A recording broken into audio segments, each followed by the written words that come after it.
బాహుబలి తర్వాత ప్రభాస్ లైనప్ చూస్తే ఎప్పుడు ఎవరితో ఎలాంటి సినిమా చేయిస్తాడు అనేది అసలు ఊహించలేం. సాహో, రాధేశ్యామ్, ఆదిపురుష్, సలార్, కల్కి ఇలా ఒక్కో డిఫరెంట్ జానర్లో సినిమాలు చేస్తూ వస్తున్నాడు డార్లింగ్.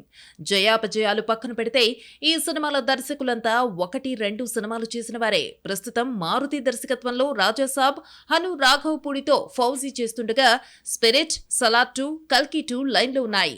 ఇక ఇప్పుడు మరొక యంగ్ డైరెక్టర్ ప్రశాంత్ వర్మతో సినిమాకు ఓకే చెప్పాడు ప్రభాస్. తేజ సజ్జా హీరోగా ప్రశాంత్ వర్మ డైరెక్ట్ చేసిన Hanuman movie pan India hit గా నిలిచింది. ప్రస్తుతం ఆ సినిమాకు సీక్వెల్ గా జై హనుమాన్ చేస్తున్నాడు. అయితే ఇదే సమయంలో పాన్ ఇండియా స్టార్ ప్రభాస్ ను కలిసి కథ వినిపించాడు దర్శకుడు ప్రశాంత్ వర్మ. ప్రశాంత్ చెప్పిన కథ నచ్చడంతో వెంటనే గ్రీన్ సిగ్నల్ ఇచ్చేశాడు డార్లింగ్. ఈ సినిమాకు సంబంధించి త్వరలోనే అధికారికంగా ప్రకటన రానుంది. ఈలోగా మిగిలిన పనులు ఫినిష్ చేస్తున్నాడు ప్రశాంత్ వర్మ. ఇటీవల ప్రభాస్ లుక్ టెస్ట్ కూడా చేశారట.